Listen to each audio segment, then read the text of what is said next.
Días a todas, todos, todes. Damos a ustedes la más cordial bienvenida al foro Derecho a la Educación y Tejido Social, Construcción y Desafíos en la Educación Comunitaria para la Primera Infancia.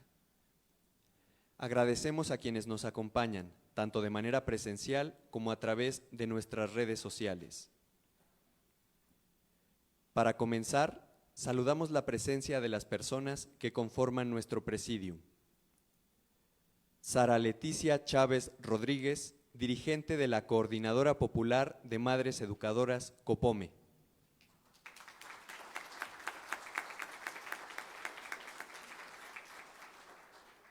Doctora Heréndira Cruz Villegas Fuentes, consejera jurídica y de servicios legales del Gobierno de la Ciudad de México.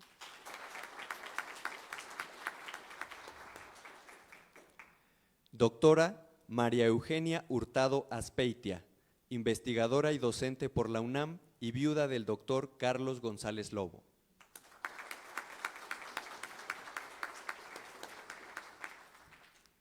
Maestra Pamela Manzano Gutiérrez, directora de Fortalecimiento a la Educación Inicial de la Secretaría de Educación, Ciencia, Tecnología e Innovación, en representación de la Subsecretaría de Educación de la SECTEI, doctora Etelvina Sandoval Flores.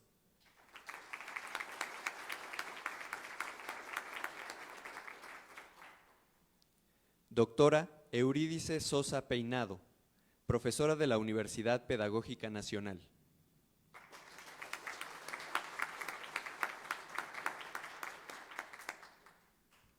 Raquel Martínez García, representante de la COPOME y del Centro Educativo Cultural y de Servicios Miravalle.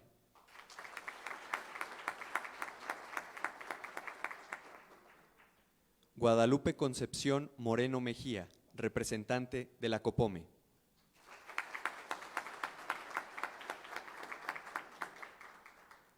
Maestro Freddy Lamadrid, colaborador cercano y heredero intelectual de la propuesta arquitectónica del doctor González Lobo. Y complementará nuestro presidium en unos momentos Nacheli Ramírez Hernández, presidenta de la Comisión de Derechos Humanos de la Ciudad de México.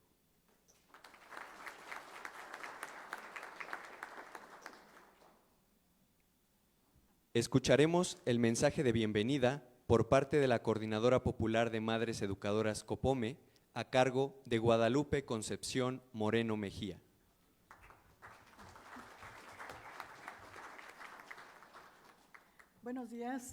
Buenos días a todos y a todas que están presentes en este foro y que, ha sido un trabajal, pero además le damos las gracias a la licenciada Nayeli Ramírez, que nos dio la oportunidad de alguna manera y todo el apoyo y el respaldo para poder realizar este foro. Y a todos los centros infantiles comunitarios, a padres de familia, a autoridades que nos acompañan y que la idea es presentarle de alguna manera desde qué somos, qué hacemos y cuáles son nuestras necesidades. Les damos la bienvenida a todas y gracias por estar presentes. Pues damos comienzo a este foro y la bienvenida a todos ustedes. Gracias.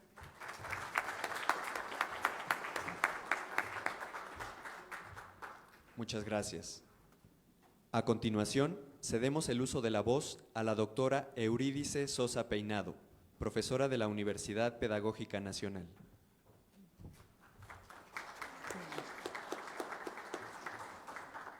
Muchísimas gracias. Les pediría que nos pudieran transmitir la presentación.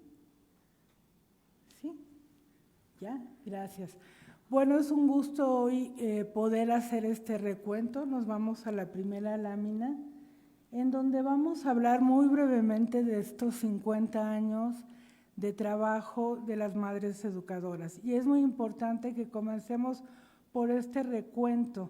Justamente la experiencia de la COPOME surge con la propia gestación de las colonias en la zona periférica de la ciudad y a la par del establecimiento de las colonias, una de las primeras necesidades fue pensar en las infancias, cómo se iba a atender justamente las infancias. Esto estamos hablando de 1970. En la década de los 80, justamente ya algunos asentamientos empezaban a establecerse y entonces era necesario pensar en una formalización de los servicios educativos. Y ahí es donde la COPOME intervino en la gestión de estas primeras escuelas, que es muy importante que tengamos claro que fueron escuelas gestadas por los propios pobladores, por las propias pobladoras de estas comunidades. Para pasar en la década de los 90, pues a un momento de equipamiento que correspondió también al equipamiento de las colonias. Las colonias tuvieron que equiparse en términos de servicios de agua, drenaje más estables, pero también se pensó en una escuela comunitaria con espacios y con espacios adecuados, espacios dignos, con este equipamiento. En todo este proceso, yo lo voy a decir muy rápido, ellas se fueron formando y algunas universidades fuimos testigos de ello. Por ejemplo, en la Universidad Pedagógica, muchas de las madres educadoras formalizaron sus estudios de licenciatura como profesionales de la educación. Siguió avanzando este proceso y en este siglo es muy importante situar que una de las cosas que el movimiento urbano se planteó fue pensar esta ciudad como una ciudad de derechos. Y aquí, en este proceso de la Carta de los Derechos de la Ciudad, que después fue parte de la estructura de nuestra actual Constitución de la propia Ciudad de México, está organizada en una ciudad de derechos. Y en ese sentido, hay muchas propuestas que ha contribuido la COPOME al respecto de pensar las primeras infancias. Ahora, después de este recorrido de 50 años, está en posibilidades, vamos a la siguiente lámina, de compartirnos una lectura de la realidad no solo dentro de las escuelas, sino en la realidad de los contextos que está viviendo, que se acompaña muy bien del proceso de la nueva escuela mexicana, para construir un modelo de atención a las infancias en zonas populares. Este modelo no es una innovación de escritorio, es esta trayectoria de 50 años, no es una cuestión homogénea, sino atiende realidades diversas, no es un modelo que está pensado solo en un tipo de infancia, sino que está sumando y está atendiendo a la diversidad de infancias en la ciudad, y por eso queremos que pues poner mucha atención en lo que hoy se va a exponer.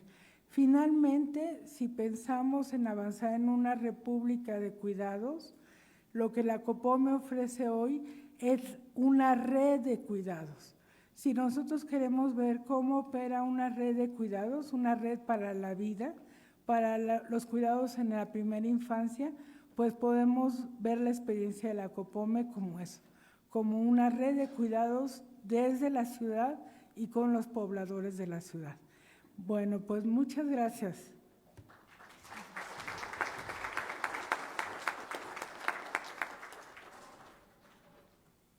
Muchas gracias. A continuación, tomará la palabra Raquel Martínez García, representante de la COPOME y del Centro Educativo Cultural y de Servicios Miravalle.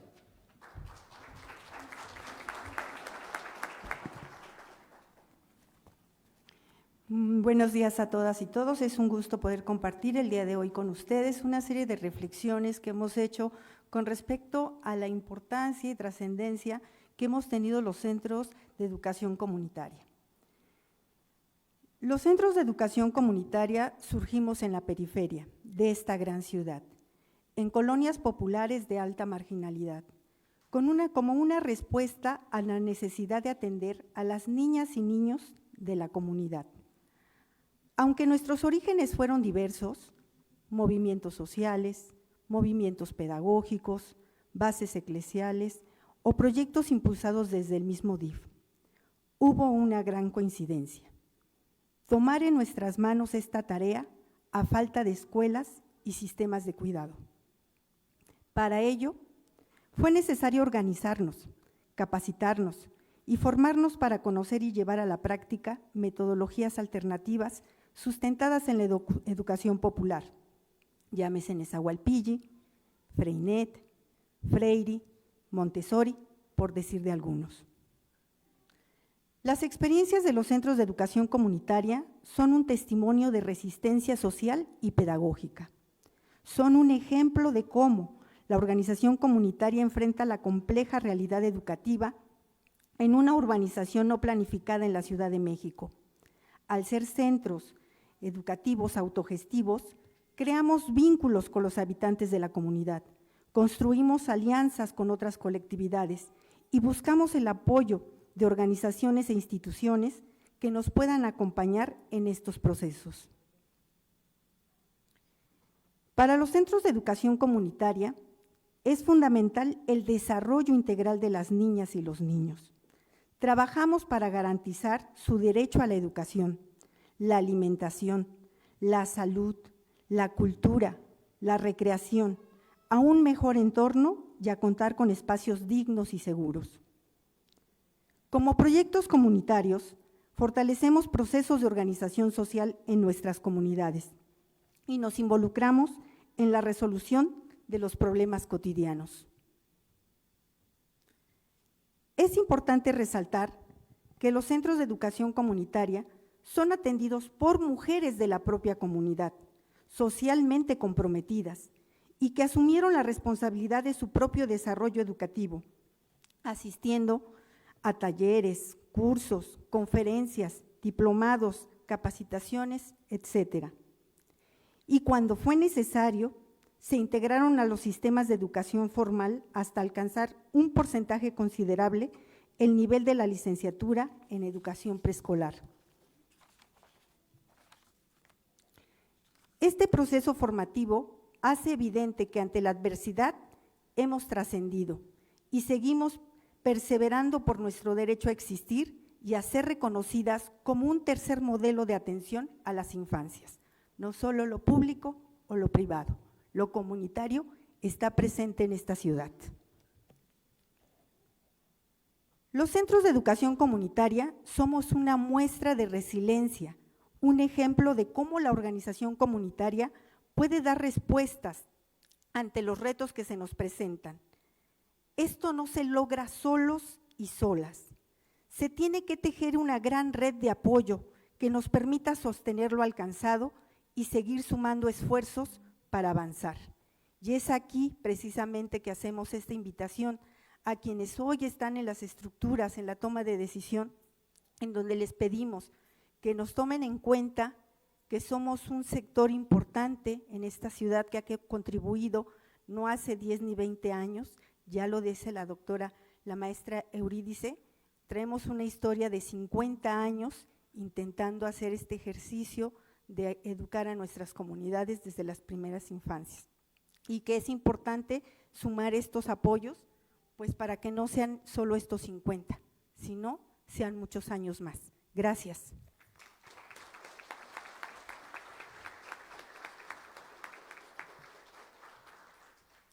Muchas gracias por sus palabras. A continuación, les invitamos a ver el video Cosechando Futuro, en el que las compañeras de la COPOME reflexionan sobre el origen y el impacto de los centros comunitarios.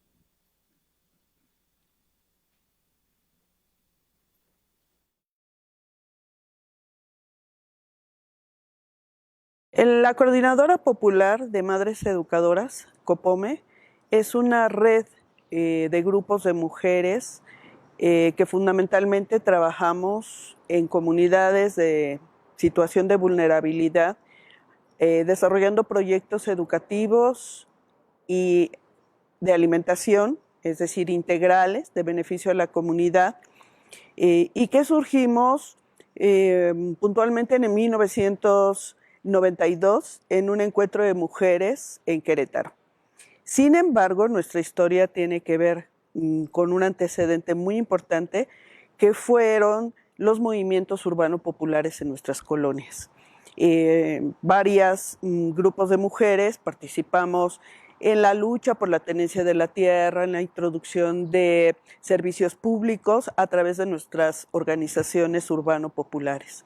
De esta manera, nosotras empezamos a identificar que nos unía los objetivos de atender proyectos educativos con niños, y así nos empezamos a organizar para tener una agenda propia y mejorar nuestras escuelas, que estaban en condiciones muy precarias, en cuartos de láminas, y nos interesaba una agenda que tenía que ver con mejoramiento de nuestras escuelas y la formación y profesionalización de nuestros equipos docentes.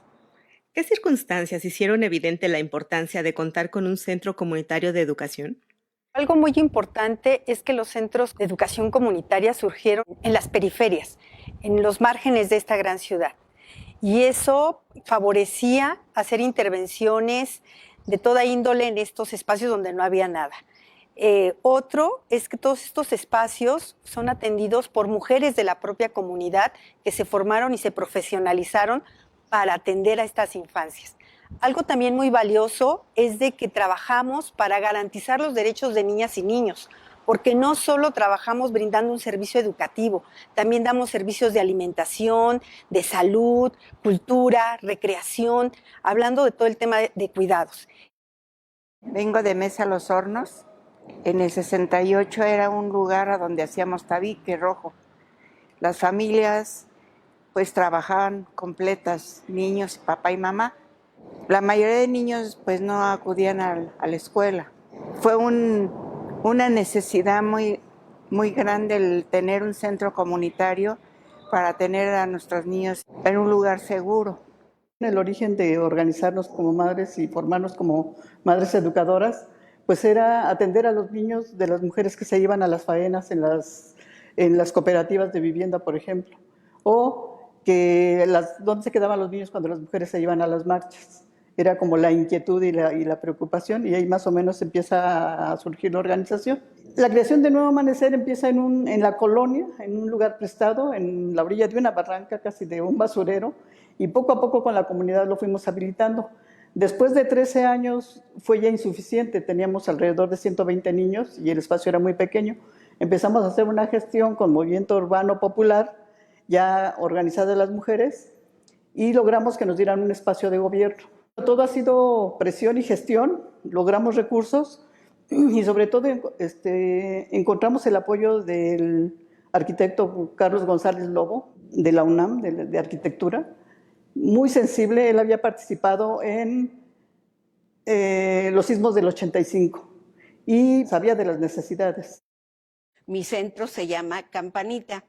En ese tiempo, hace 50 años que yo inicié, no había jardines ni de niños, ni de la SEP, ni de particulares, y los niños no había quien los atendiera. Los papás salían a trabajar y no tenían con quién dejar a sus hijos.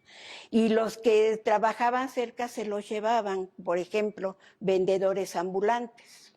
Entonces, pues yo decidí hacer una labor social. Y en esa labor social, pues hasta el día de hoy sigo con el centro muy satisfecha, con mucha alegría. Este proyecto surgió por la necesidad de los padres de familia y madres trabajadoras que no tenían un espacio para poder dejar a sus pequeños. Entonces, organizadas con la Unión de Colonos de Segunda Ampliación Santiago, nos organizamos para poder tener un proyecto educativo. Habiendo que había un rezago de educación, no contábamos con espacios de públicos para que fueran atendidas esta población infantil.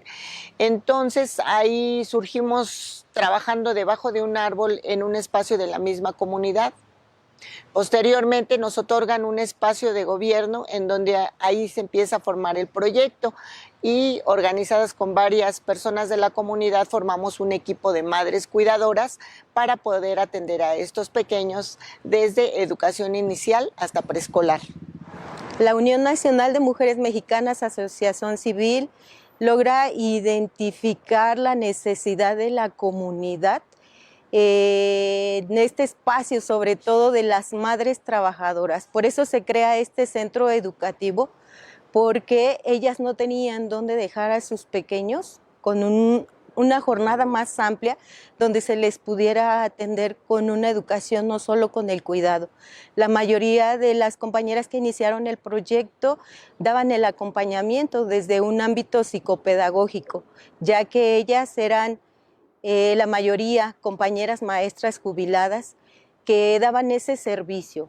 A través de diversos proyectos y de diversas acciones fueron fomentando dar un mejor servicio de calidad para la comunidad. ¿Qué cambios o impactos positivos han observado en la comunidad a partir de la existencia del centro? Pues los centros han representado un espacio de organización social. Es a partir de ahí donde logramos introducir una organización hacia el resto de la comunidad, aglutinándonos, proyectando que organizados y juntos podemos generar nuevas condiciones de vida, espacios dignos o una vida digna para todos los que habitamos en la periferia. El impacto más grande que a mí me llama la atención es que no es necesario repartir propaganda. Tenemos niños de diferentes lugares, atendemos niños de 6 meses a 6 años, dando alimentación, su desayuno, colación y comida, y aparte la educación. Y este impacto de la alimentación es muy, muy grande, porque el ser humano es primero la alimentación, porque nuestros niños, mucho niño venía desnutrido en ese momento. El Nuevo Amanecer ha sido una alternativa desde modelo educativo, de organización, de atención a los niños y una atención especializada, ¿no?, que está fuera del marco de alguna manera institucional. Y pues han salido hasta en 42 años, nosotros ya estamos atendiendo a los nietos, les digo yo, porque son los hijos de los niños que ya se fueron del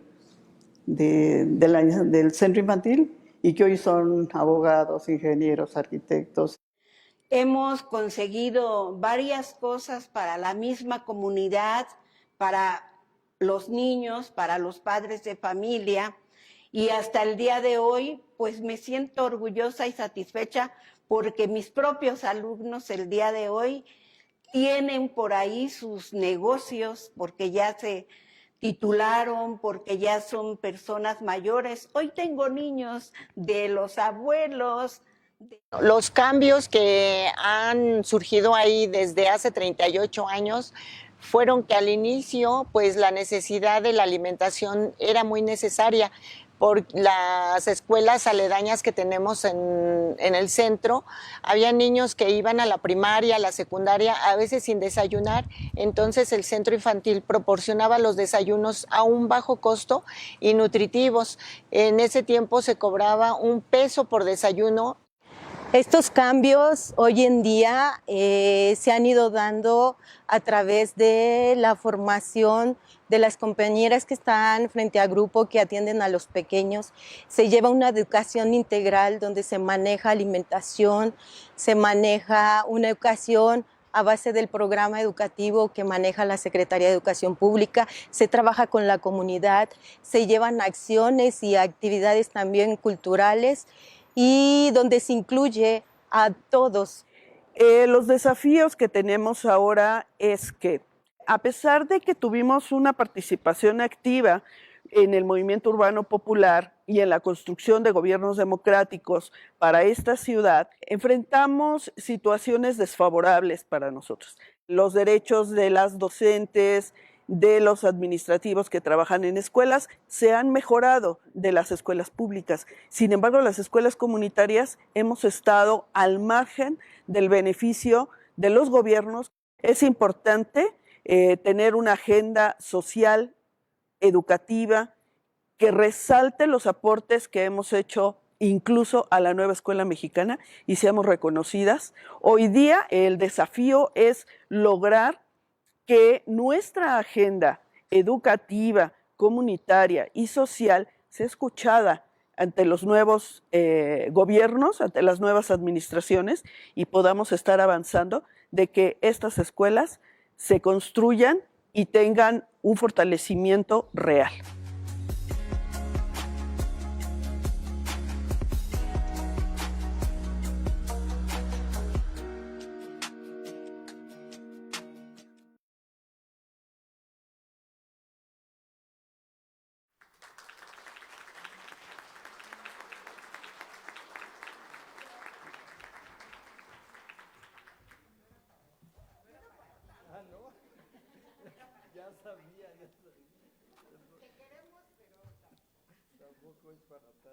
Damos la bienvenida para complementar nuestro presidium a Jaime Reyo Gómez, enlace con los movimientos sociales de la Ciudad de México.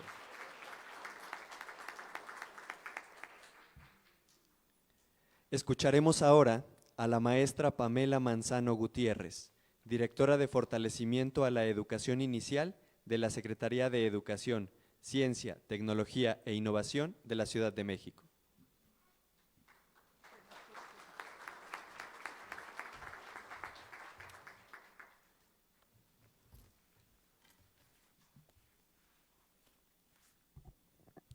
Muy buenos días a todas y todos, compañeras, compañeros, educadoras, educadores populares, integrantes de centros, de escuelas comunitarias, representantes de organizaciones sociales, de instituciones académicas, madres, padres, cuidadoras, cuidadores, amigos, amigas. Muy buenos días. Reciban un cordial saludo de parte de la doctora Etelvina Sandoval, subsecretaria de Educación en la SECTEI. Es un verdadero privilegio estar aquí hoy en este espacio tan significativo que no solo celebra el Día Internacional de las y los Docentes, sino que honra una historia larga, como hemos podido reconocer, una historia larga, silenciosa, profundamente transformadora, la de quienes hace más de 4 décadas han sembrado educación con las manos, con el corazón y desde lo cotidiano. Agradezco la posibilidad de estar aquí y ser testigo de del nacimiento de este reclamo, ¿no? De la visibilización de este reclamo, de contar con una propuesta digna, ¿no? De la comunidad, de esa posibilidad de hacer en concreto esa lucha que se ha tenido por varias décadas. Hablar hoy acerca de la necesidad de un programa de educación comunitaria para la primera infancia resulta indispensable, ¿no? Resulta necesario reconocer esta experiencia colectiva, esta memoria histórica que numerosas generaciones de mujeres han construido, de estas mujeres que decidieron no esperar a que llegara una solución oficial para atender lo más urgente, el derecho de cada niña y de cada niño a ser cuidado, a ser acompañado y a ser educado con dignidad. Este momento nos ofrece la oportunidad para recordar que la innovación educativa no siempre viene desde las instancias formales, ¿no? Que a menudo nace, como pudimos ver, de los barrios, de las colonias, de las familias que deciden criar juntas, de estas vecinas que se juntan para compartir el tiempo y cuidar y educar, de estos maestros sin título, pero con mucha autoridad moral. Es precisamente esta capacidad de generar soluciones desde lo local, desde lo colectivo, lo que hace tan valioso este trabajo que hoy se visibiliza, porque no habla solo de cubrir una necesidad inmediata, sino nos proponen otra forma de entender la educación, como este acto comunitario, como un ejercicio de solidaridad, como un derecho ejercido en red. En una ciudad como la nuestra, donde millones de personas viven en contextos de grandes carencias, donde muchas familias enfrentan la crianza en soledad, donde la violencia, la migración forzada, la pobreza marcan el ritmo del día a día. Estas experiencias aparecen no como esas alternativas marginales, sino como estas alternativas esenciales. Estas propuestas nos recuerdan que el cuidado de las infancias no puede reducirse a una responsabilidad individual o familiar. Las niñas y los niños no son solo de sus madres, de sus padres, no son solo de su hogar, son parte de la comunidad, son de todos.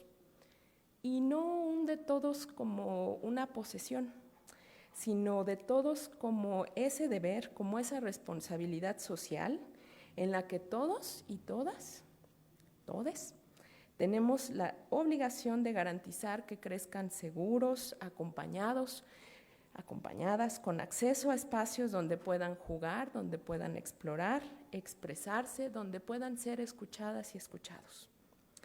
Desde esta perspectiva, la ciudad entera tendría que asumirse como un entorno educador, ¿no? Donde calles, parques, plazas, mercados, cualquiera de estos lugares pueda convertirse en un espacio de aprendizaje, si decidimos mirarlos con otros ojos, ¿no? Si entendemos que la educación pues, no ocurre solo en un aula, ¿no? Sino en cada interacción, en cada vínculo, en cada gesto de cuidado. En ese sentido, hablar hoy de educación comunitaria es fundamental, ¿no? Porque representa una forma profunda de reconstruir el tejido social. Es una manera de decir, no estamos solos, ¿no? Son demostraciones vivas de solidaridad, de organización, de sostenimiento, de transformación. Por eso hoy es muy importante reconocer estos esfuerzos como el que hoy estamos viendo, de estas organizaciones sociales, de estas educadoras populares, de estas educadoras comunitarias, porque nos proponen alternativas educativas con claridad ética y pedagógica. Nos recuerdan, como decía antes, pues que otra educación es posible, que otra ciudad es posible, una donde las infancias no son invisibles, sino más bien son protagonistas, donde el bienestar de los y las más pequeñas no es un tema privado, que pertenece solo al aspecto de lo privado o al aspecto de lo público, ¿no? Es algo urgente de todos. Entonces, bueno, pues que este foro no sea solo un homenaje al pasado, a reconocer esa historia, sino también que nos impulse hacia el futuro, donde lo comunitario pues no sea visto como un remedio temporal, sino como una fuente legítima de saberes, de propuestas y de cambio. En nuestra ciudad, si hay algo que se necesita, pues es recuperar este sentido de comunidad, de lo comunitario. Y pues ustedes hace más de 40 años que lo hacen, nos están enseñando cómo hacerlo. Muchas felicidades.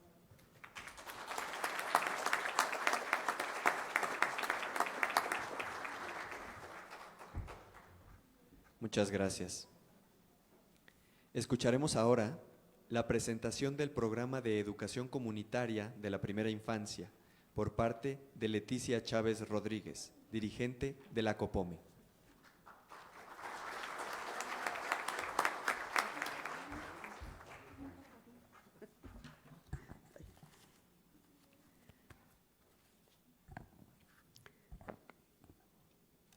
Buenos días a todas las personas presentes.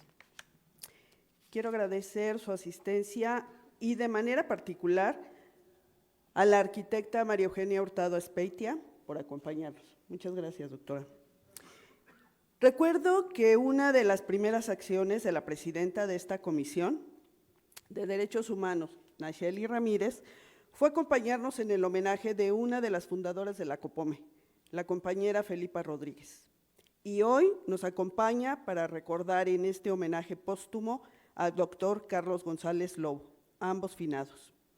Muchas gracias, Nacheli, por homenajear a personas que con sus acciones han contribuido a construir el tejido social de esta ciudad. Mi intervención es para presentar la propuesta de trabajo que la COPOME ha recuperado de un sinfín, no es solo un planteamiento de la COPOME. Hemos tenido muchísimas reuniones de trabajo, asambleas, reuniones virtuales desde pandemia, no sé si lo recuerdan, compañeras, tanto de los centros comunitarios, de todas las alcaldías.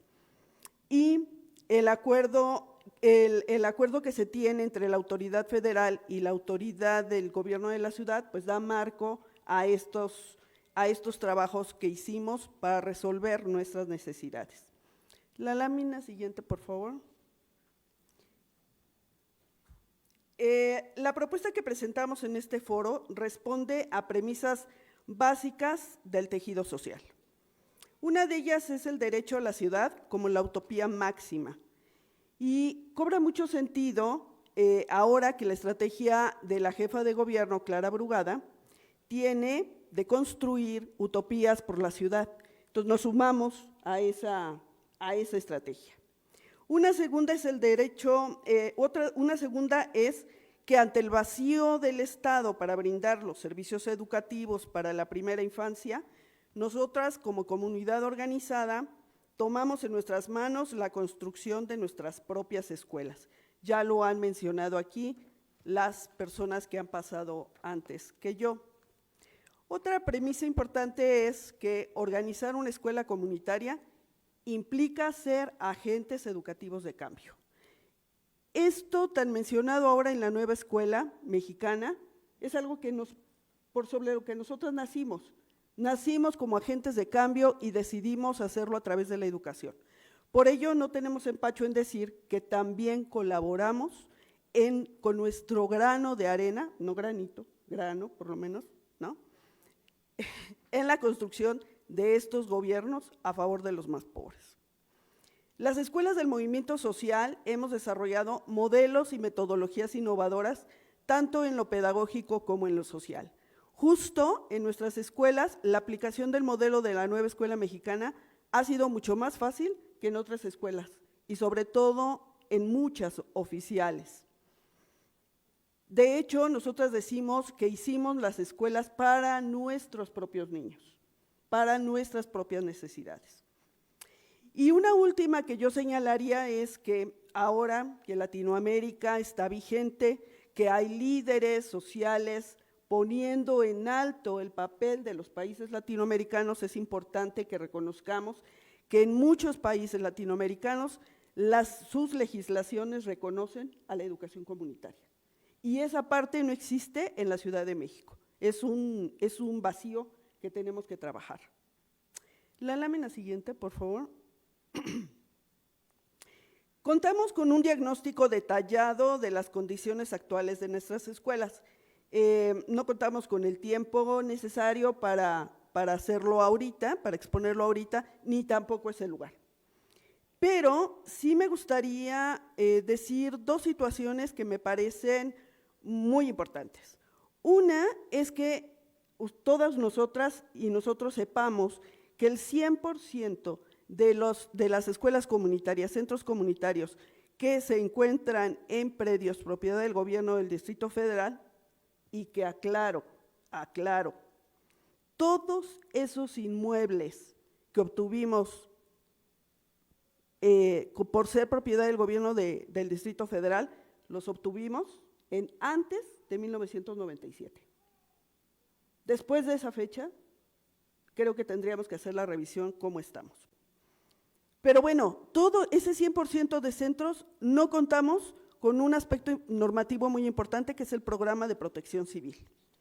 Pero también muchas escuelas ubicadas en otros inmuebles tampoco tienen el programa de protección civil. Aquí lo sabe perfectamente la maestra Pamela, ¿no? Y no lo tienen por el altísimo costo que implica el programa, el pago de los dictámenes y el pago del personal profesional. Además de que muchas de las directoras que están aquí han sido víctimas de fraudes por personas que se acercan, porque es un mercado grande, se acercan a ofrecerles los servicios y terminan pues hableadas, ¿no? Les han robado verdaderamente el dinero. Tenemos un logro en nuestro camino de organización y de lucha, y ese logro se refiere a la creación del Fondo CODIACI de la Ley CASI. Y yo señalaría aquí como parte del diagnóstico que ese es el único recurso que tenemos los centros comunitarios para acceder a mejorar nuestras escuelas. No hay en el gobierno de la ciudad ningún otro fondo para ello, solo el Fondo CODIACI. Y yo señalaría aquí que el primer año del Fondo CODIACI, su presupuesto fue de 37 millones de pesos.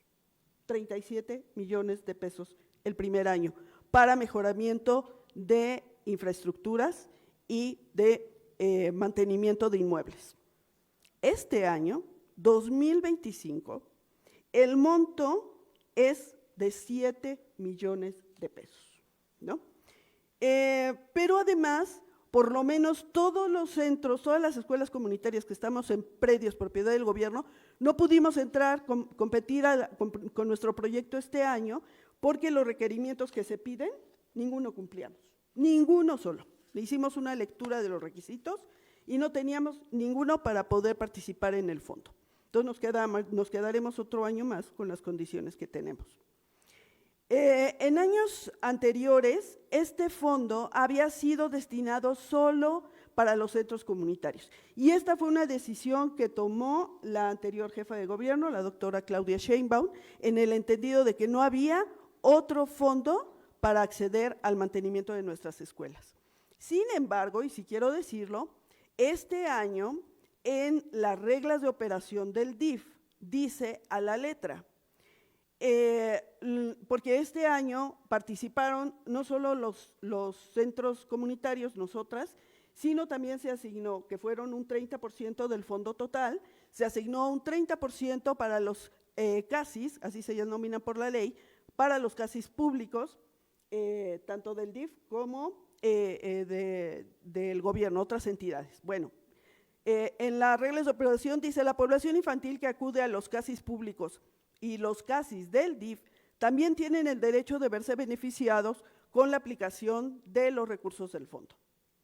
Y yo digo, y todas decimos, los derechos de los niños y de las niñas no están en cuestionamiento.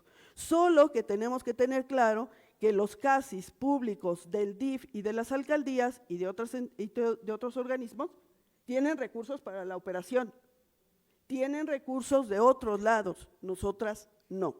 Y si es así, si nos sumamos a que todos los niños y las niñas deben de tener los derechos y nuestros niños y niñas están excluidos de otros programas como es Mi Beca para Empezar y el mejoramiento o la mejor escuela.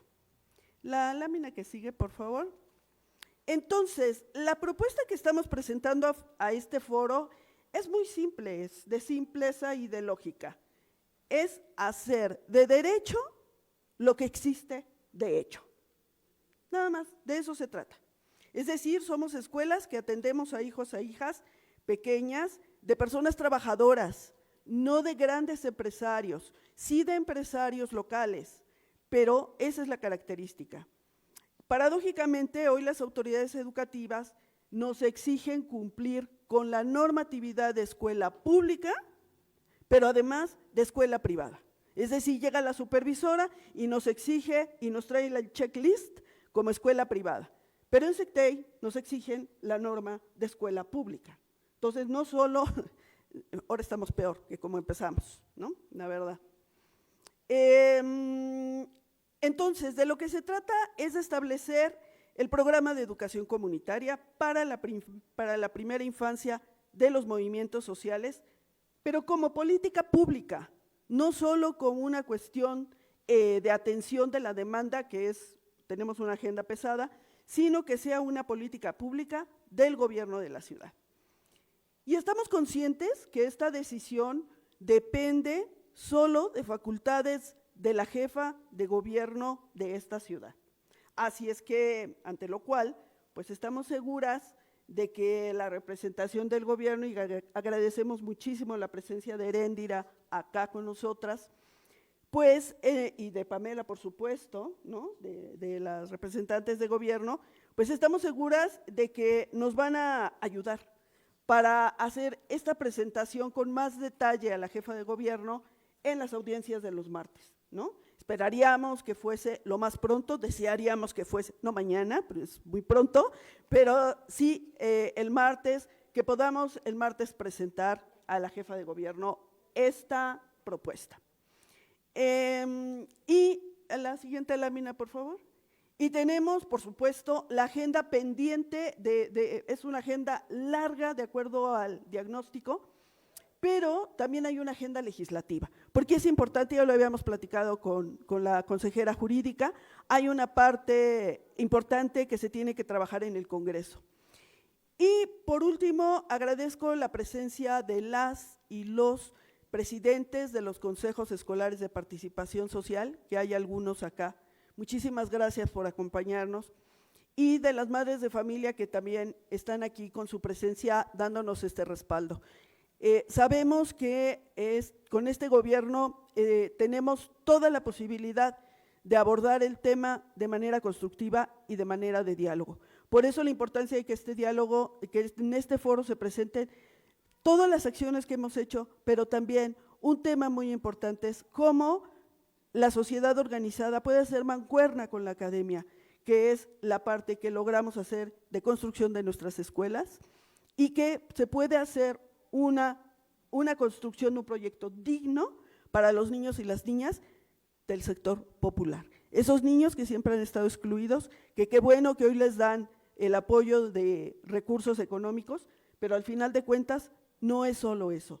Tienen que tener una educación de calidad y no es posible atender grupos de niños de preescolar 1, que son 3 años, con unas matrículas de 35 niños en las escuelas públicas. Eso también lo tenemos que considerar. Y bueno, también aprovecho para agradecer muchísimo la colaboración de todas las colegas y colegas de esta comisión por todo el apoyo para la realización de este acto. Muchísimas gracias a todos y a todas.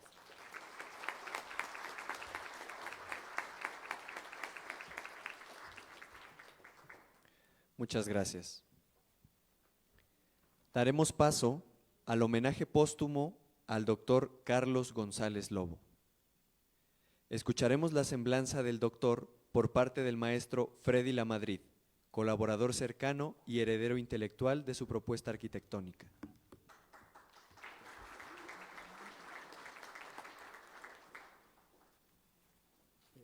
¿Podríamos pasar la presentación que traje?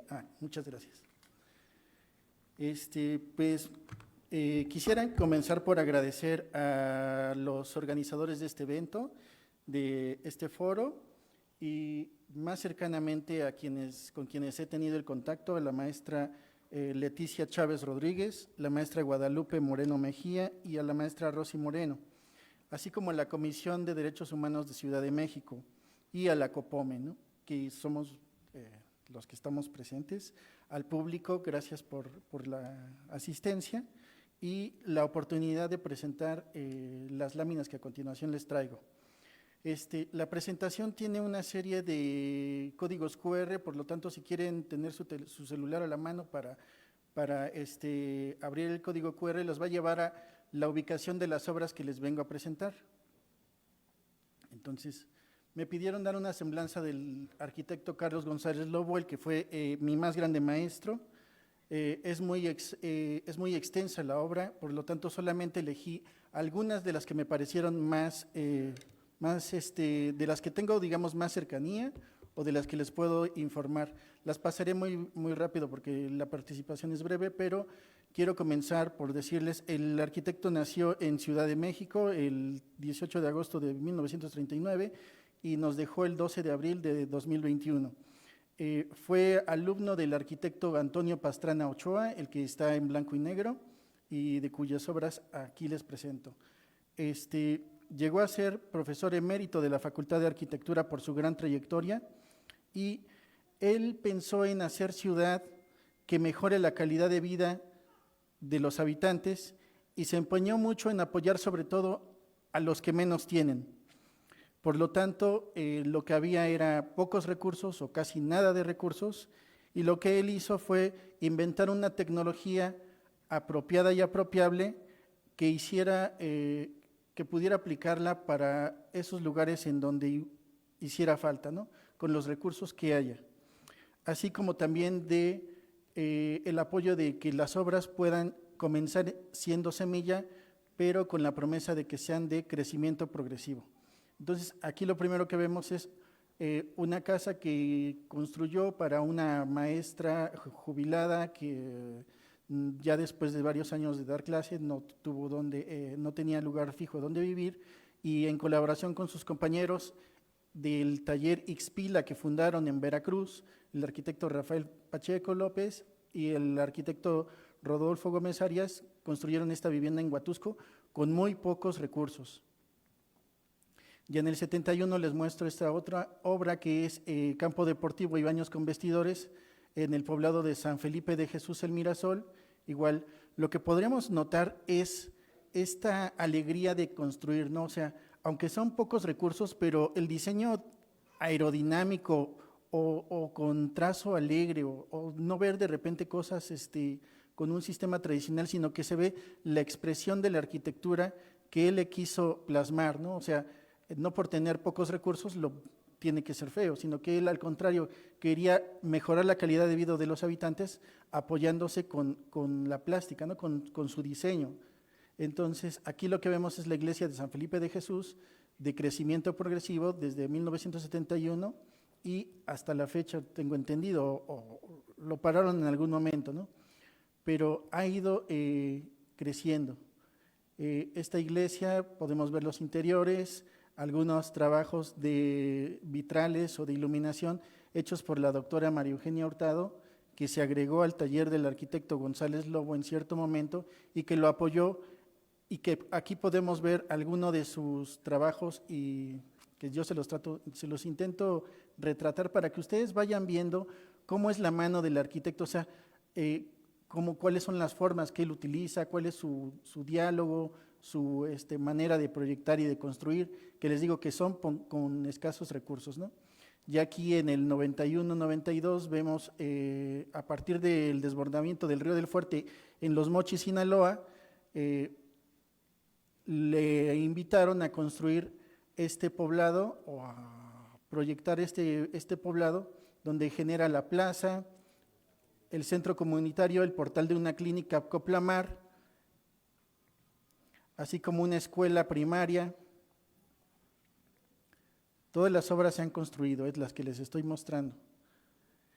Así como un jardín de niños en igual San Miguel Zapotitlán, las obras para los damnificados. Aquí tienen unas presentaciones, cómo lo imaginaba él, cómo lo dibujaba. Él veía la necesidad, construyó una tecnología y luego la echa a andar, ¿no? O sea, va y apoya donde haga falta. Y él iba y daba clases y enseñaba y procuraba desde la universidad apoyar a estas personas organizadas que tenían carencias, pero él, sin cobrar un peso, iba y apoyaba a las comunidades, ¿no? O sea, él siempre tuvo ese interés o esa motivación por querer mejorar a los habitantes de todo el mundo, porque no nada más construyó aquí, construyó en África, en España, en varios lugares del mundo, ¿no? O en este caso la capilla Poza del Encuentro de los dos pueblos de San Bartolo y San Mateo, acá en Álvaro Obregón, con colaboración de la arquitecta María Eugenia Hurtado, de quien tengo entendido tiene mucho que ver en esta obra, ¿no? Igual los códigos los van a mandar a la ubicación de las obras, digo por si a alguien le interesa ver dónde están las obras, si alguien se pregunta dónde está ubicado, con el código QR los mandará al lugar, ¿no? O esta iglesia, la iglesia del Pinole, la Cobishi Teopa, Nanaguarupa o iglesia del Pinole de Nuestra Señora de Guadalupe, en la Sierra Tarahumara, en donde a partir de que la comunidad empezaron a vender costalitos de pinole, construyeron esta iglesia, ¿no? Así con escasos recursos, pero con una gran creatividad. Y ya más cercanamente me invitó a colaborar a partir del sismo del 2017 a construir una primera escuela, una casa que fuera, digamos,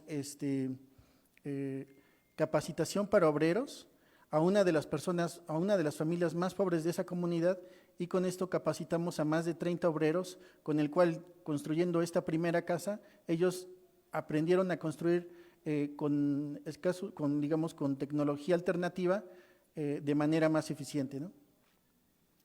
Y ya aquí me voy a ir un poquito más lento, es el Centro Infantil Nuevo Amanecer en la Magdalena Contreras, el cual estaba ubicado en donde estaban 2 canchas de básquetbol y él utiliza a partir de, digamos, estas mujeres entronas, estas mujeres que querían mejorar sus lugares de vida, se aprovechan de que, o ven la posibilidad de que hay una cancha de básquetbol que no está utilizada, pero se requiere atención para los niños y por lo tanto le proponen al arquitecto si puede hacer un jardín de niños en ese terreno de escasas dimensiones, y él propone y construye en este jardín de niños con 8 locales.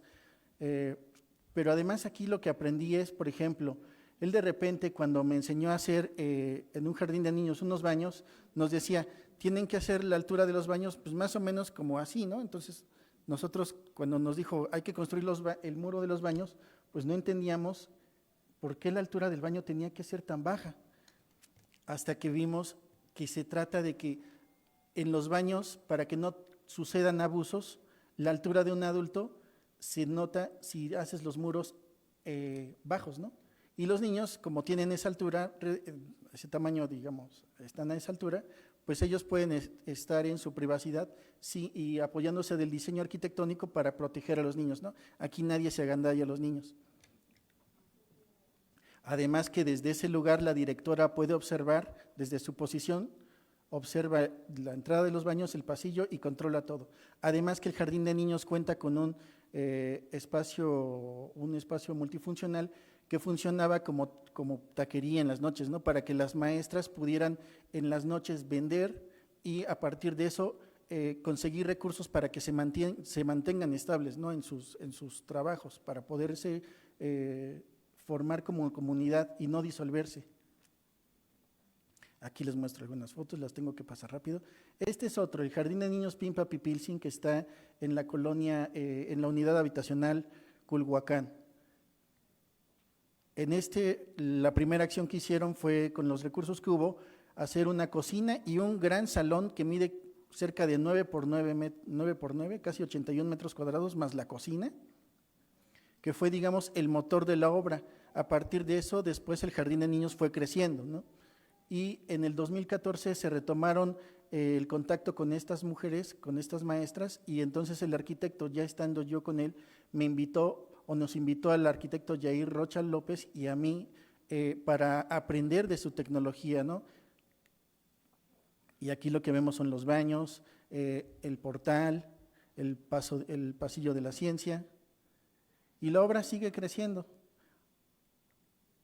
Ahora, esto fue el predio asignado en el 94, después del 94 al 95 se construye la cocina con el gran comedor, luego va creciendo, se hacen la dirección, los baños, se inaugura el jardín de niños y después se retoma la obra para seguirla creciendo hasta donde queremos nosotros que sea, digamos, el final, ¿no? Pero esto va a ir por etapas de crecimiento progresivo. El jardín de niños cuenta está sobre la calle Rosario Castellanos y un callejón, y tiene una banqueta para lo que nosotros estamos pensando en que haya también una plaza de acceso ya con el diseño, un pórtico para que las madres puedan esperar bajo la sombra del rayo del sol y protegidas de la lluvia, un pasillo de circulación, una dirección, un comedor y una cocina, un médico con un transfer, de manera que aquí, otra aportación que hay aquí es que al interior está el médico, o la médico, y al exterior viene el niño que se va a incorporar, pero tiene que pasar por el médico. Ahora, cuando eres niño, cuando tienes esa edad y te vas a incorporar a una escuela, no quieres salir de tu casa, por lo tanto tampoco quieres que alguien extraño te esté tocando, pero aquí, por ejemplo, puede estar la madre al exterior, el niño en esta camita y la doctora desde aquí, o sea, entre las dos pueden estar mientras están, digamos, los ojos de la madre con el niño y la doctora auscultándolo y revisándole todo, y así el niño está más tranquilo, no está siendo invadido su cuerpo de una manera en la que él se siente transgredido, sino que el diseño apoya a que esté ese acompañamiento, ¿no? También está un salón de usos múltiples para que los niños también tengan derecho de llevar a su abuelo o a quien quieran, o hacer aquí actividades de danzón, o no sé, o de baile, ver una película, lectura, lo que sea, ¿no? La unidad de los baños, el jardín de patio y juegos, el área de las aulas, donde si se dan cuenta ustedes, vean, del lado de la calle está la directora, está el comedor con cocina, de manera que este comedor por las noches puede funcionar como una especie de servicio externo, ¿no? O sea, se le puede dar igual antojitos en la noche para conseguir recursos. Y que también lo ocupan como salón de eventos sociales, o sea, cuando de repente un niño quiere ir a festejar su cumpleaños, se lo dan los fines de semana y también ahí obtienen recursos la misma comunidad, ¿no? Pero además, vean, los niños están hasta el fondo protegidos del exterior, o sea, no están inmediatos a la calle, sino que están hacia adentro.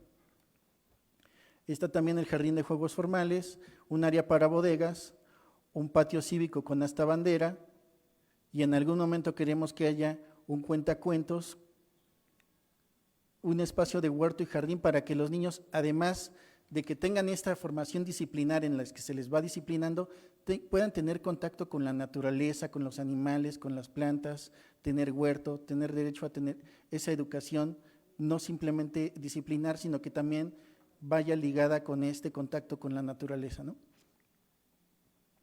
¿Y qué es lo que sucede aquí?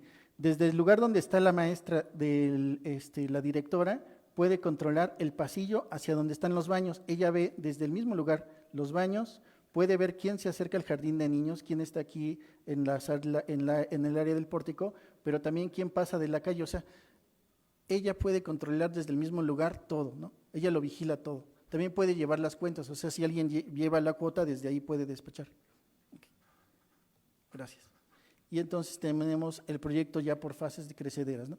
Fase 1, fase 2, todas las fases de crecimiento en las que hemos apoyado desde la universidad. Y bueno, muchas gracias. Si quieren más información, aquí está el código QR para ver videos del doctor González Lobo, libros, etcétera. Gracias.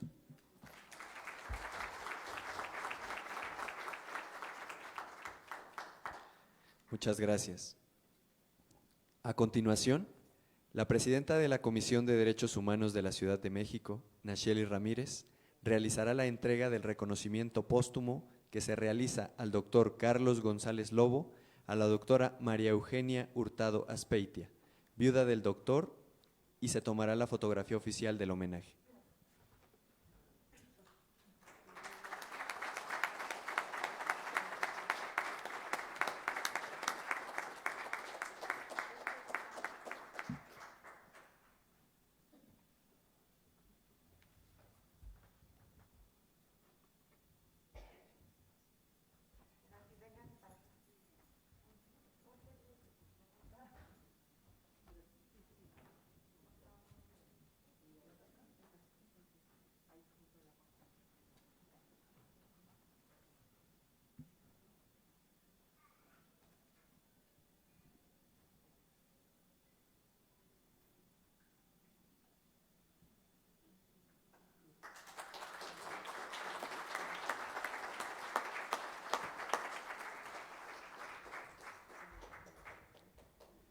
Escucharemos a la doctora María Eugenia Hurtado Azpeitia, investigadora y docente por la UNAM y viuda del doctor Carlos González Lobo.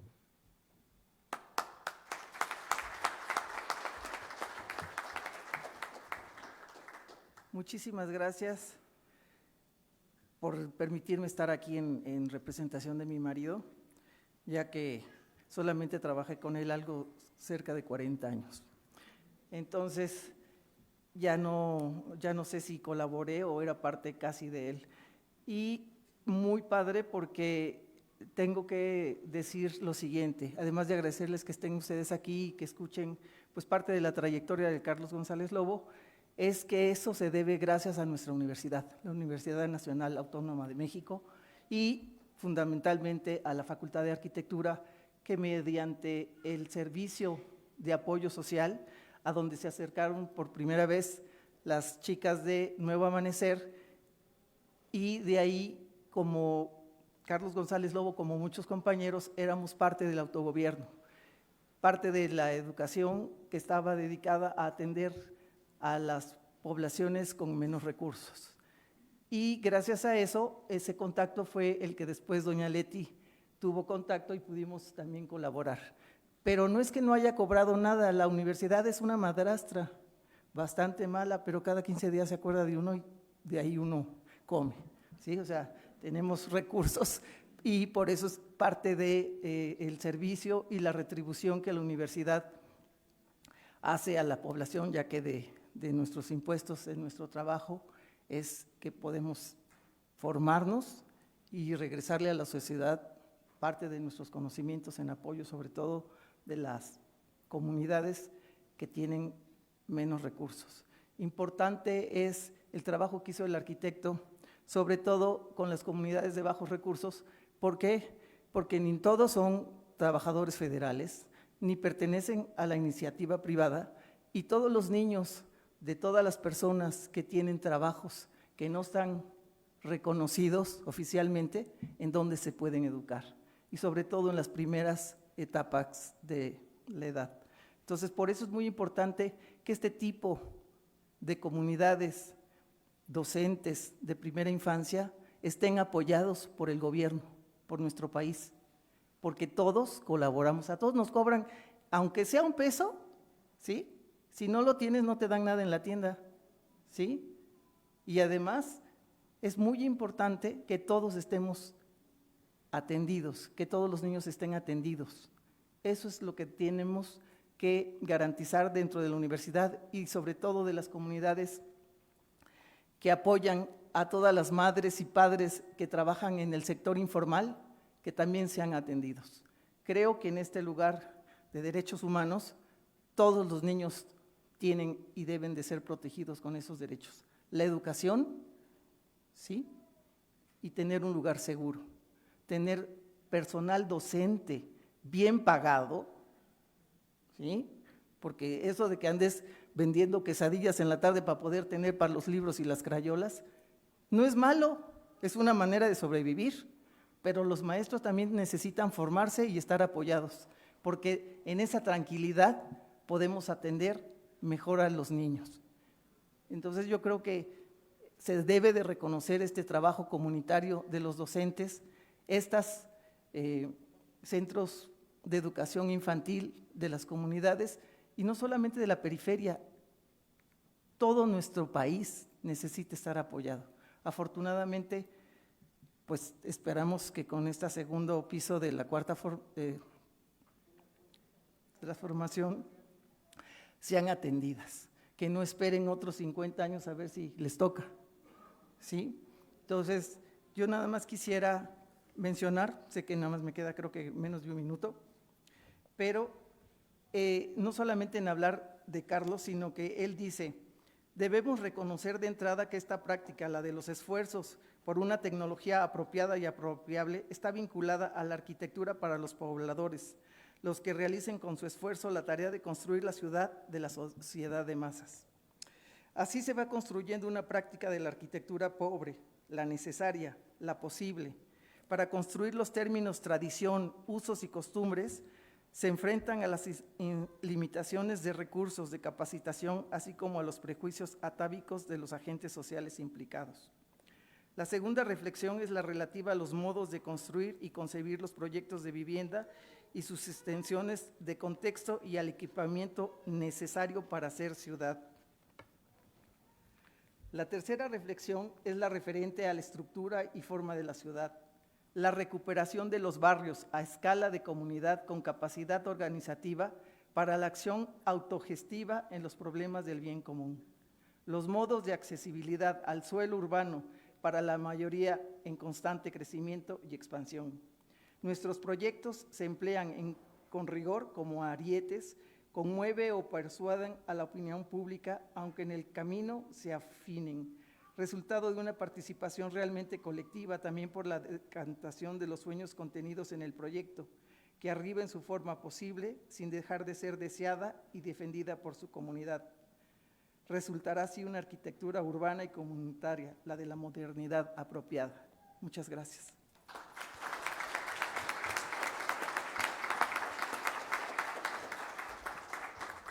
Muchas gracias.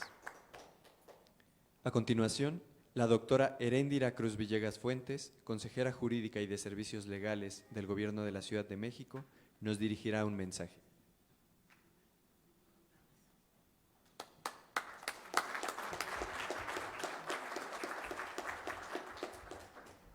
Bueno, primero quiero agradecer este momento porque para mí tiene dos significados. El primer significado, que vuelvo a mi casa, que esta fue mi casa mucho tiempo, y que además, pues, pido un aplauso para Nayeli Ramírez porque está a punto ya de irse a otras actividades. Agradecer su alianza, doctora Nayeli, para el quehacer a favor de la defensa de los derechos humanos y sobre todo con una mirada generosa, una mirada holística en términos no solamente de la perspectiva de género, sino desde la lógica de las periferias y desde una mirada de hacer invisible lo que ha sido invisible mucho tiempo en esta ciudad. Muchas gracias, Nayeli, por esta tarde, estar con ustedes aquí. La segunda, por estar con las COPOMES, con las compañeras de la Coordinadora de Madres Educadoras, no solamente por una mediación personal intimísima que tengo con las compañeras, sino también por la historia de las propias. Yo no fui de las COPOMES porque ya yo soy un poquito más grande, pero si hubiera nacido tal vez 10 años después, sí hubiera sido de las COPOMES, hijita de las COPOMES, pero ya no me tocó a mí ese modelo, a mi hermano sí, hermano más chico. Quisiera primero agradecer a las compañeras de la COPOME todo su aporte y a quienes pido un aplauso enorme a las compañeras.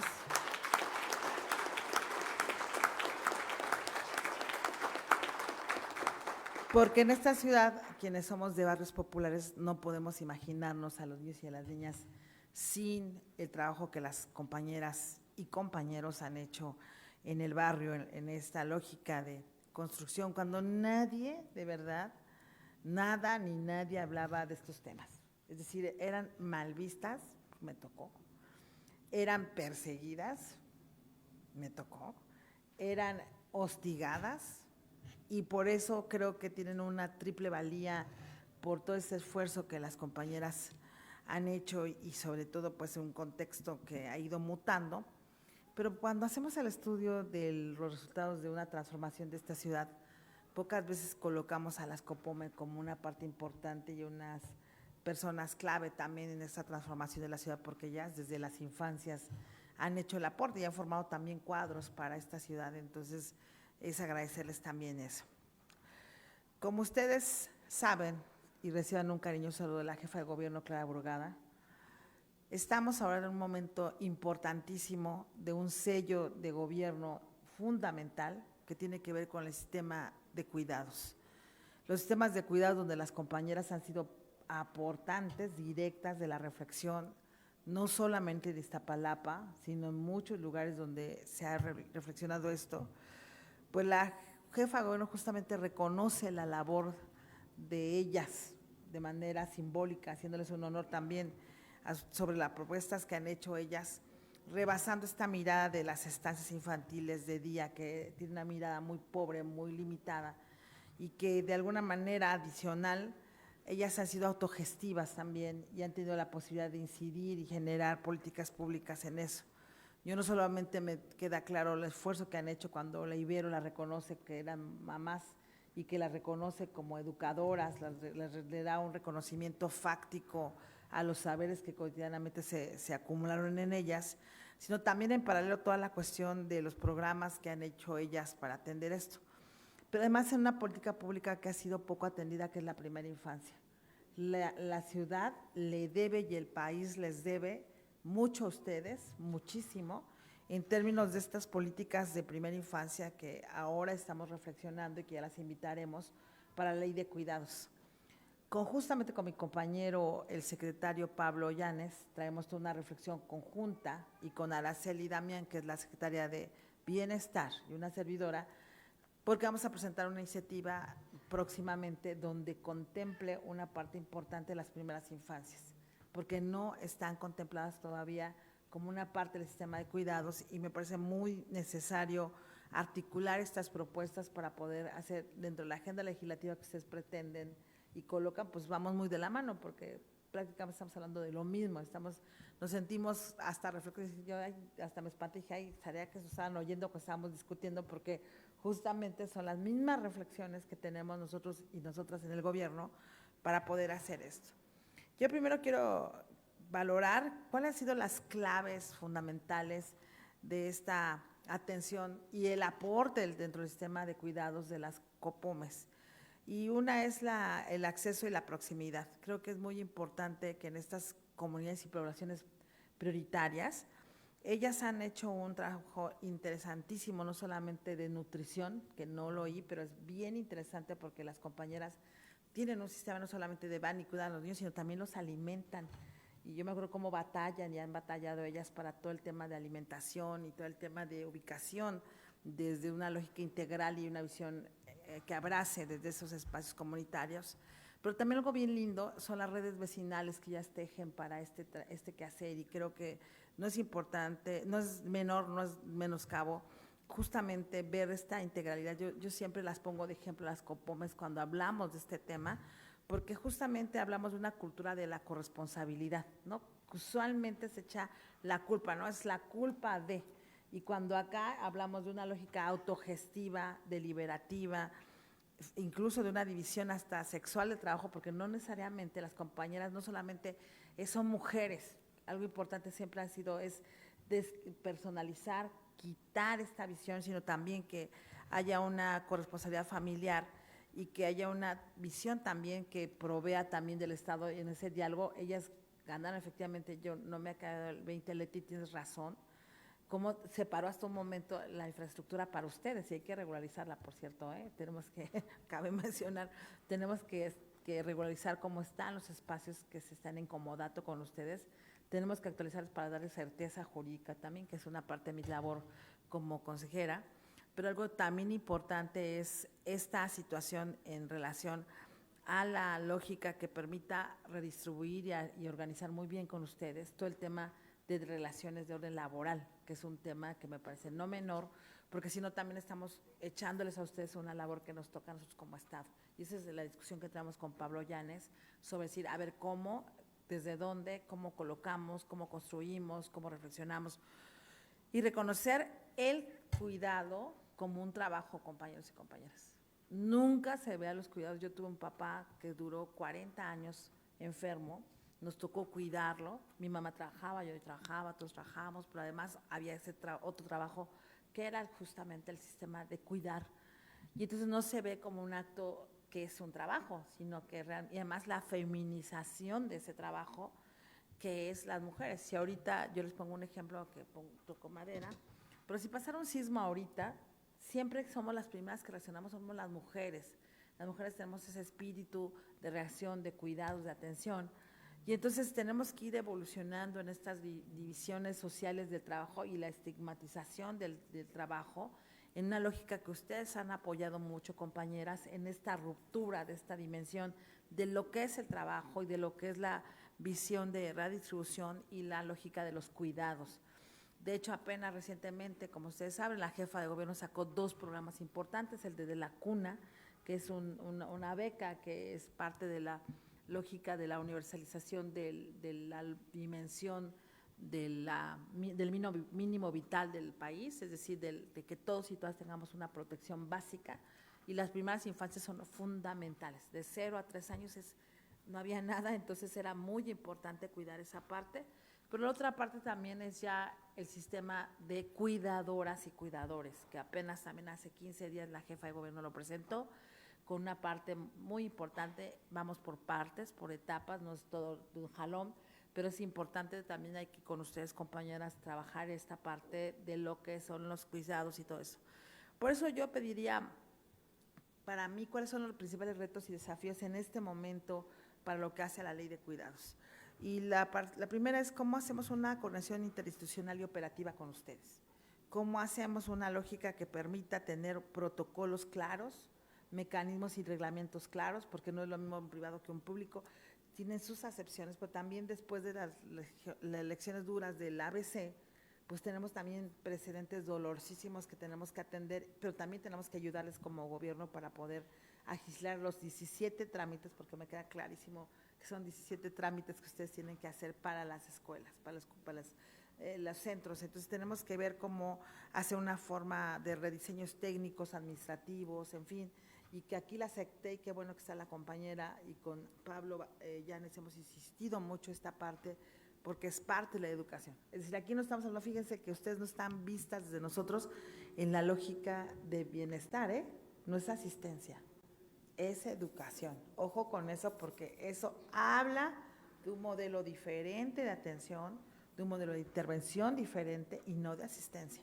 Estamos fijamente y claramente viendo con la jefa Clara que es un tema educativo y que tiene un cruce importante, el sistema de atención de cuidados, pero que no es asistencia, porque su labor va más allá de la asistencia. Segundo, es cómo seguimos con ustedes, porque ustedes tienen una gran experiencia, y lo decíamos en algún momento con Pablo, sobre la calidad y formación de personal.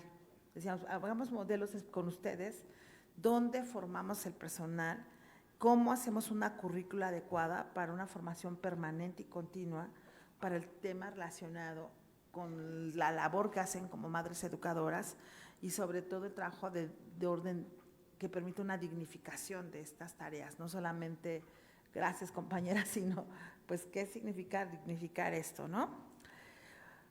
Sin duda un desafío que tenemos en la Ciudad de México es la cobertura y la equidad. Ahora efectivamente comentaba las compañeras que pasaron a explicar su experiencia y en el video mismo señalaban la gran necesidad, por ejemplo, de compañeras que vienen de las periferias al centro a trabajar y que era durísimo porque lamentablemente pues no tienes con quién dejar al niño o la niña, no tienes con quién les da de comer. Y ustedes se han cubierto esa necesidad de atender de manera integral, incluso de manera lúdica, con música. Yo recuerdo cuando yo iba allá con las compañeras ahí a la Carmen Cerdán en la zona, era muy bonito porque tienen toda una visión muy integral, muy de 360 grados en versión educativa para las infancias. Entonces creo que es muy importante esta situación y cómo lo atendemos, porque esta cobertura y equidad dentro del proceso de atención es fundamental. Creo que algo necesario es cómo hacemos este diseño de manera conjunta, porque tenemos una serie de herramientas o instituciones de Estado como los pilares, como los CASIS, como el DIF. O sea, si tenemos una dispersión de servicios dentro del gobierno, que lo asumimos de manera muy responsable, pero que efectivamente nosotros queremos, a través de la SECTEI, que tenga un mando y que tenga una lógica la lógica sectorizada para que permita planificar y ver los recursos de manera concreta con ustedes y ver cómo es la experiencia de ustedes y adoptar esta lógica de la calidad del servicio y de la atención en los marcos de educación inicial, la SEP, que ese es otro tema.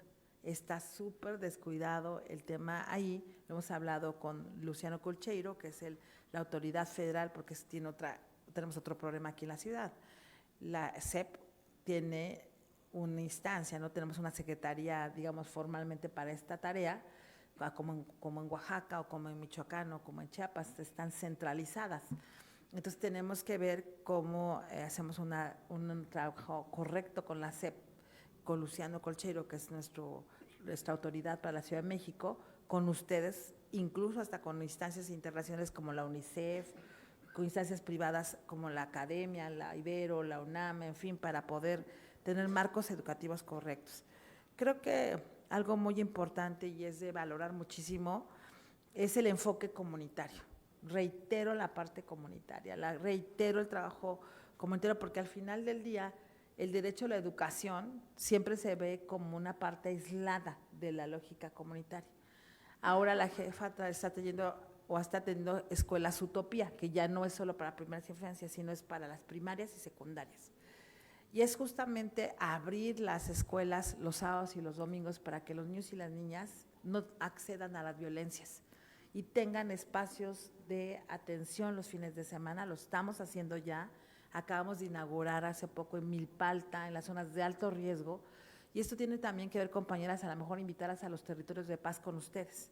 Muchas de sus espacios de formación de ustedes, compañeras, forman parte de las 23 colonias prioritarias de esta Ciudad de México en materia de violencias y de atención, y creo que es importante pues poderlo retomar y vincularnos con ustedes, sobre todo para las primeras infancias que también son víctimas de esto, porque hay niños y niñas que a veces no tienen mamá o papá por situaciones complejas que el barrio o la situación lo tienen. Entonces creo que esto es muy importante. Sin duda, pues podemos hacer un plan de trabajo y un esquema operativo grande y largo con las compañeras y compañeros de la SECTEI, pero sobre todo yo creo que algo muy importante es cómo podemos darle seguimiento coordinado con ustedes, cómo podemos tener una lógica de atención a lo mejor con un diagnóstico que ustedes ya tienen muy acabado sobre el aporte de las COPOMES, la lógica de formación, cómo la están viendo ustedes y el aporte de ustedes en ese sentido.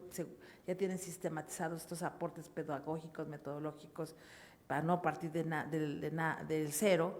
Y yo creo que podemos pensar que en esta ciudad ahora, una ciudad que tenemos un año, ayer cumplimos un año con esta gestión, y pensar qué significa la educación en una ciudad, en este segundo piso de la transformación. ¿Qué realmente es la atención a las primeras infancias en este segundo piso de la cuarta transformación? ¿Qué es? ¿A qué nos debe llevar una lógica formal del sistema de cuidados? Formalmente, desde las actrices, digo ustedes, porque son las sujetas de promoción, sujetas del derecho, en la promoción de lógicas corresponsables, pero sobre todo una lógica que permita que este sistema de cuidados sea exitoso. Entonces ya tenemos muchos diagnósticos, no vamos a partir de cero, ya tenemos una lógica de operación que ustedes han tenido, que tampoco tenemos por qué partir de cero, y más bien yo preguntaría cómo nos tejemos para construir entonces ahora en esta nueva ley de cuidados y en este sistema de cuidados mecanismos correctos con una perspectiva de género, con una perspectiva de inclusión, con una perspectiva de desarrollo, con una perspectiva de derechos humanos integrales. Entonces, aprecio que este es un primer foro que nos va a llevar a varias reflexiones, a muchas reflexiones seguramente, pero sobre todo a actos y a hechos que, bueno, en mi caso como consejera jurídica, pues me tocan todas las leyes, me tocan todas las arquitecturas de Estado, las reformas administrativas para esta ciudad, y por eso aprecié muchísimo venir esta mañana, y con Jaime, que nos toca también todo un paquete, porque pensaríamos también que tiene que ver esto con el bando 1, y tiene mucho que ver, porque estamos hablando de un plan de desarrollo para la ciudad, y un plan de desarrollo de la ciudad no tiene que dejar de lado la primera infancia como un sector fundamental para la atención del desarrollo y de los territorios en esta ciudad. Entonces tenemos mucho que hacer, compañeras. Aprecio mucho esta mañana, Nayeli, gracias por tu invitación. No solamente me mueve mi corazón, me mueve mi cariño por ti, me mueve el cariño por las COPOMES, por doña Felipa, que ya se nos adelantó, con mucho cariño a todas las compañeras y compañeros de las COPOMES diversas, porque son varias COPOMES. Y por supuesto, pues decirles que en la ciudad estamos muy contentas y muy contentos de poder contar con mujeres como ustedes para hacer este segundo piso de la transformación en la ciudad. Muchas gracias.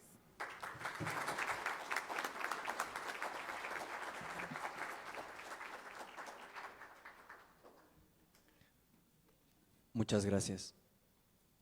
Para terminar, escucharemos a la presidenta de la Comisión de Derechos Humanos de la Ciudad de México, Nacheli Ramírez Hernández.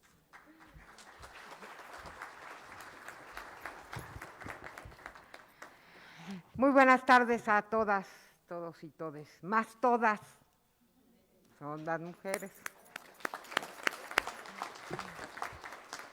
A ver, vayámonos por partes rápido, porque a cerrar bien y que todas llegamos a punto a ver la comida, etcétera, etcétera, ¿no? Y además porque ya las que me antecedieron en la palabra dijeron muchísimo y reflexionaron alrededor de esta apuesta, que es una apuesta comunitaria, que es una apuesta de cuidados, que es una apuesta política y que básicamente representa la construcción de esta ciudad como hoy la vivimos, con sus retos, pero también una ciudad muy diferente a la que teníamos hace 50 años. A ver, conocí a Leti Chávez cuando todavía estaba casi embarazada de su hijo, que hoy tiene 25 años, váyase usted a saber, ¿no? Y conocí el trabajo de cuidado de muchas de ustedes cuando recorríamos por ahí de finales de los 80s, en los 90s, Álvaro Obregón de entrada, donde había muchísimo también trabajo, en donde alguna compañera cuando estaba llegando hacía referencia. ¿En qué trabajaban las mujeres en esa época de las colonias de esta ciudad? Pues trabajaban en las cosas que también trabajan ahora, básicamente en el mercado informal, muchas de ellas, pero trabajaban construyendo esta ciudad, trabajaban demandando regularización, trabajaban demandando vivienda y trabajaban abriendo las zanjas para meter el drenaje, para meter el pavimento, para construir esta ciudad desde sus cimientos. Y eso es lo que representa y el gran valor de memoria histórico que no tenemos por qué olvidar ni a por qué renunciar de esta apuesta educativa. A principios de este siglo ya me topo con Leti y me topo en la agenda de derechos de niñas, niños y adolescentes. Y esta es una parte bien importante. Sí, esta es una agenda que tiene una visión clara y tiene un compromiso claro y tiene una fuerza femenina imponente que habla, sí, de los derechos de las mujeres en esta ciudad o de básicamente el cómo las mujeres construyen para esta ciudad, pero que también logra en esa medida de hacer una agenda que centra a las niñas y a los niños en la lógica del trabajo de cuidado y educativo que se ha realizado. Y eso es muy importante, porque esta tren tiene esos dos rieles. Trabaja, sí, en la lógica de los derechos de las mujeres, pero también trabaja en la lógica del interés superior. Y cuando hablaba de las maravillas de a quien estamos hoy conmemorando hoy, cuando les dice lo del baño, les dice lo de la altura, eso es exactamente lo que es dejar la visión adultocéntrica y trabajar a partir del interés superior. Eso es. Y ustedes lo hacen, lo han construido, lo han recreado antes de que usáramos esta palabra que cuesta trabajo pronunciar, ¿no? Adultocentrismo, ¿no? Antes de que surgiera la Convención de los Derechos del Niño y entonces se hablara del interés superior, ¿no? Y antes de que surgiera y se publicara la Observación General número 7 sobre los derechos de la primera infancia, ustedes trabajaban por los derechos de la primera infancia. Muy claras y contundentes de que esa era la ruta. No se puede entender esta ciudad si no volteamos, reconocemos su trabajo, lo visibilizamos y sobre todo, hoy por hoy, tendríamos que seguirlo apoyando. Hoy que discutimos el derecho al cuidado, al igual que el interés superior al adultocentrismo y todo lo que ahora hablamos, quienes más tienen que aportar exactamente este sistema, quienes lo han construido y lo han construido desde abajo, pues han sido ustedes y otras que no están aquí y otras que espero que vengan.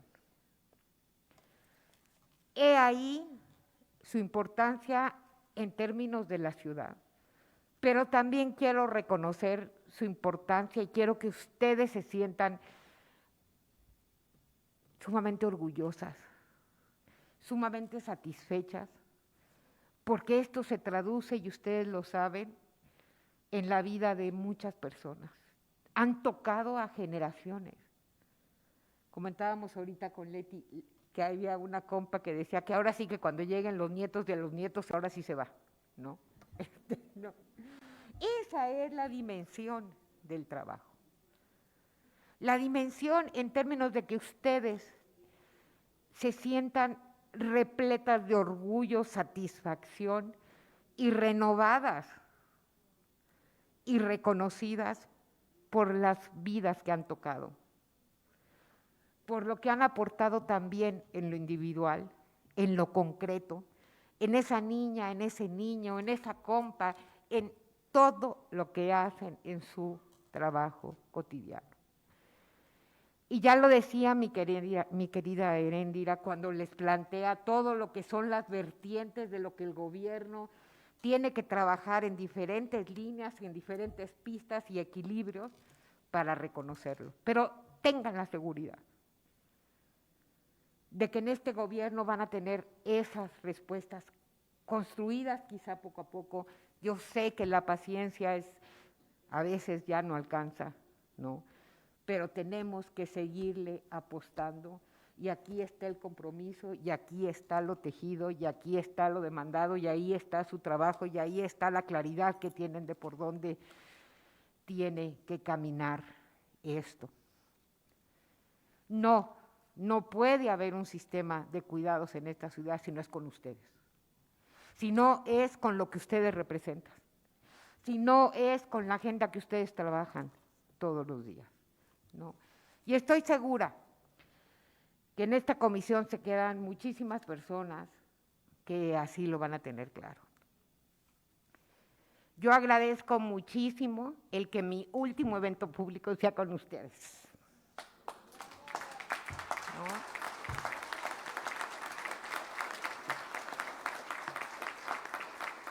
Y en esto de que a las mujeres se nos quiebra la voz, pues sí se nos quiebra.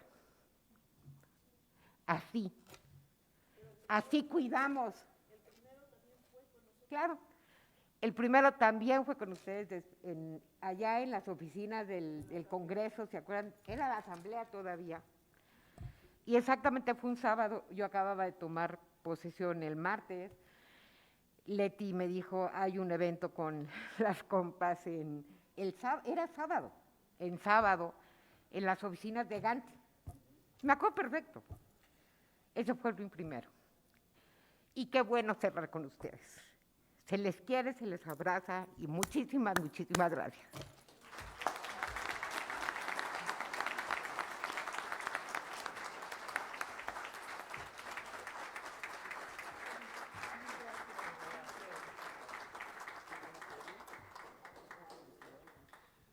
Muchas gracias. Con esto, damos por concluido el foro Derecho a la Educación y Tejido Social, Construcción y Desafíos en la Educación Comunitaria para la Primera Infancia. Queremos expresar nuestro más sincero reconocimiento a todas las personas que contribuyeron a hacerlo posible, en especial a nuestras compañeras Joana Campillo y Daniela Vite, intérpretes de lengua de señas mexicana.